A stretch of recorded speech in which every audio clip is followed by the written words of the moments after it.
Hello students, हम आ चुके हैं लेसन नंबर 3 के थर्ड मॉड्यूल के अंदर, page number 62, towards civil disobedience movement की तरफ। अब in February 1922 Mahatma Gandhi decided to withdraw the non cooperation movement. अब फरवरी 1922 के अंदर महात्मा गांधी ने क्या डिसाइड किया कि वो विड्रॉ करेंगे नॉन कोऑपरेशन मूवमेंट को। He felt the movement was turning violent in many places. अब उन्हें क्या लगा था कि उन्हें क्या लगने लग गया था कि जो ये मूवमेंट था नॉन कॉपरेशन मूवमेंट, ये बहुत सारी जगहों पर क्या हो चुका था, यहाँ पर वायलेंस आ चुकी थी इस मूवमेंट के अंदर।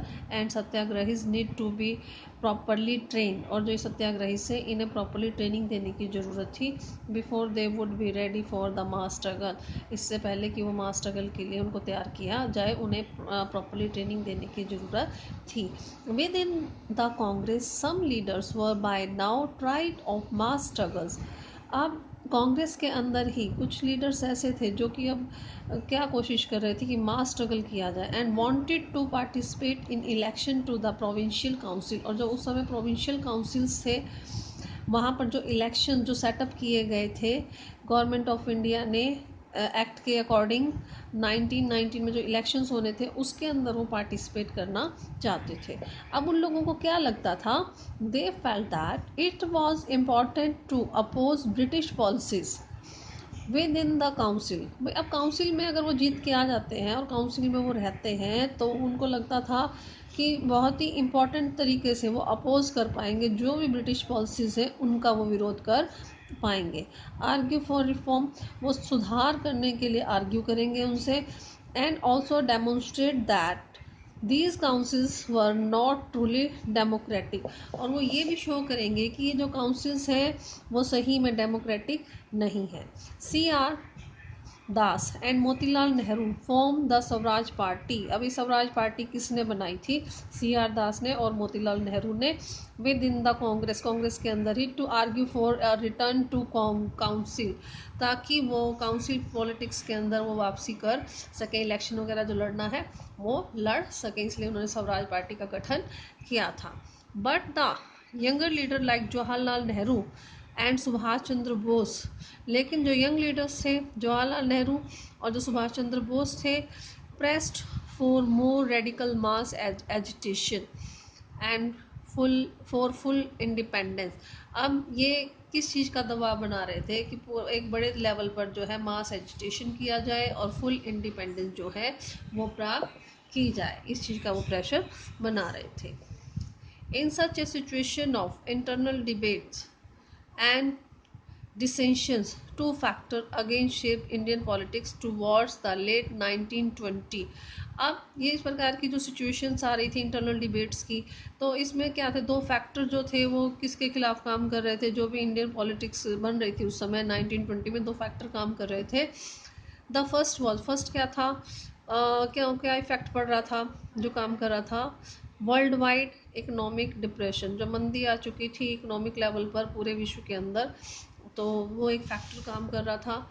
एग्रीकल्चरल प्राइसेस जो थी वो 1926 के अंदर मतलब बहुत ही कम हो चुकी थी, और आफ्टर 1930 तक जो थी बहुत ही कम हो चुकी थी, क्योंकि ये जो टाइमिंग पीरियड है ना 1920 से लेकर 1930 का, इसके अंदर क्या था, मोस्टली क्या था, एग्रीकल्चर के अंदर तो बहुत ही ज़्यादा इनको प्रॉब्लम जो थी फेस करनी पड़ी थी, क्योंकि इकोनॉमिक डिप्रेशन आ चुका था।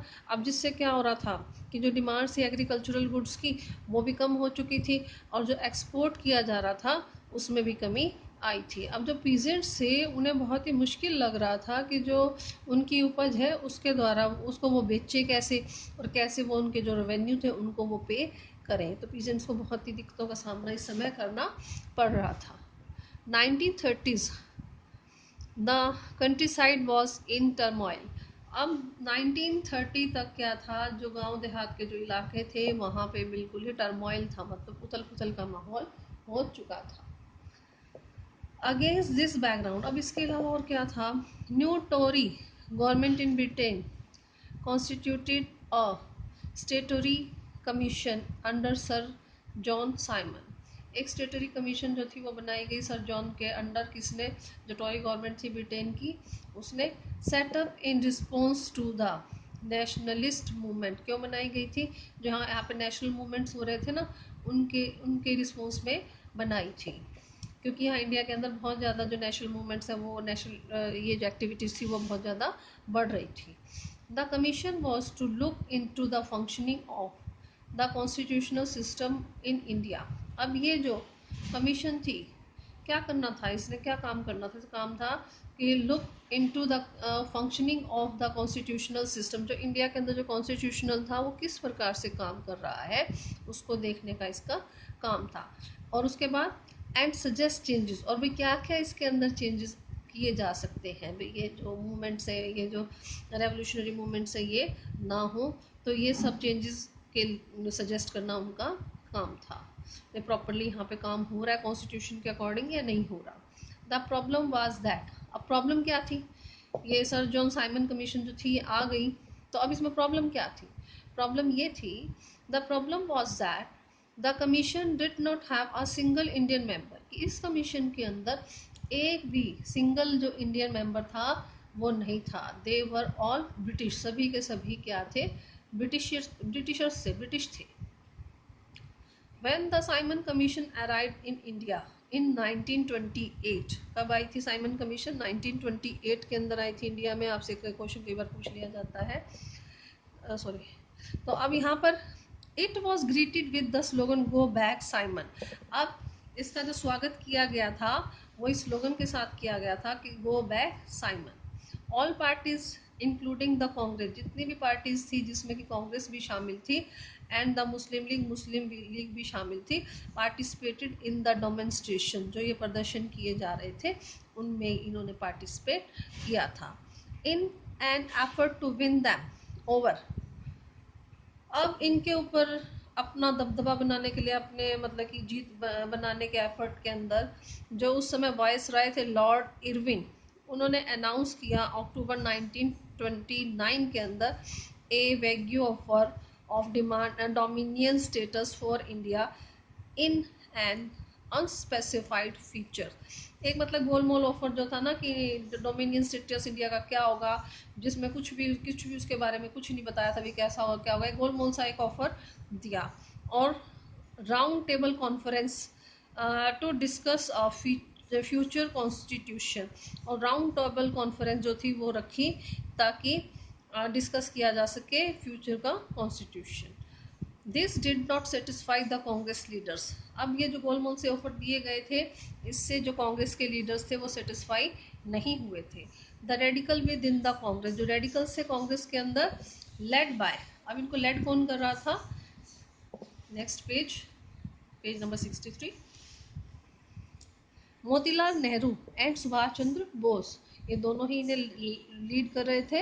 बिकम मोर असर्टिव, असर्टिव होता है कि बहुत ज़्यादा एग्रेसिव सा हो चुके थे, दबंग टाइप सा हो चुके थे, भाई नहीं ये चीज़ हमें नहीं चाहिए, गोल मोल बातें नहीं चाहिए। द लिबरल्स एंड मॉडरेट, जो लिबरल्स थे और जो मॉडरेट थे, who were proposing a constitutional system with in the framework of British dominion, जिन्होंने ब्रिटिश डोमिनियन के अंदर जो कॉन्स्टिट्यूशनल सिस्टम था उसका फ्रेमवर्क कैसा होगा उसके बारे में प्रपोजल रखा था, ग्रेजुअली लॉस देयर इन्फ्लुएंस, उनका प्रभाव अब एकदम से ख़त्म हो चुका था।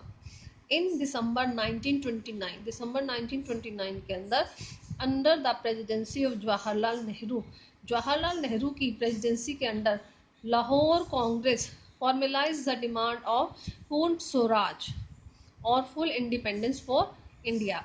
जो लाहौर कांग्रेस थी उन्होंने डिमांड कर दिया पूर्ण स्वराज की या फिर फुल इंडिपेंडेंस इंडिया के लिए। भाई थोड़ी बहुत आज़ादी नहीं चाहिए कि हमें पूर्ण जो है आज़ादी चाहिए, पूर्ण स्वराज चाहिए। स्वराज होता है स्व मिस अपना राज या फिर फुल इंडिपेंडेंस की डिमांड कर दी। कब की? इन्होंने 1929 में। इट वॉज डिक्लेयर्ड, अब क्या डिक्लेयर किया गया? 26 जनवरी 1930, ये बहुत ही इंपॉर्टेंट है आपके लिए याद रखना, would be celebrated as the independence day, कि जो 26 जनवरी 1930 का दिन होगा, उसे वो सेलिब्रेट करेंगे इंडिपेंडेंस डे के तौर पर। When people were take a pledge to struggle for complete independence, जब लोग आज़ादी के पूर्ण आज़ादी के लिए, कंप्लीट इंडिपेंडेंस के लिए स्ट्रगल करने की प्लेज लेंगे। कब लेंगे? 26 जनवरी 1930 को। So Mahatma Gandhi had to find a way to relate this abstract idea of freedom to more, नहीं सॉरी ऊपर की लाइन रहेगी, but the celebration attracted very little attention, लेकिन जो ये सेलिब्रेशन था इसने बहुत ही कम जो है अटेंशन हासिल की, लोगों ने बहुत ही कम ध्यान दिया। So Mahatma Gandhi had to find a way, इसलिए महात्मा गांधी को एक और तरीका निकालना था, to relate this abstract idea of freedom to more concentrate issues of everyday life, की एक ऐसा आइडिया निकालना था आज़ादी का जो कि हर दिन की दिनचर्या से लोगों के साथ जुड़ा हो। ऐसा कोई तरीका निकालना था या आइडिया निकालना था जिससे ज़्यादा से ज़्यादा लोग जुड़े और वो आइडिया उनके डेली लाइफ के साथ जुड़ा हो। ठीक है, तो आज हम इतना ही करेंगे, यहाँ तक किसी को प्रॉब्लम तो मुझसे डिस्कस कर लेना। Thank you.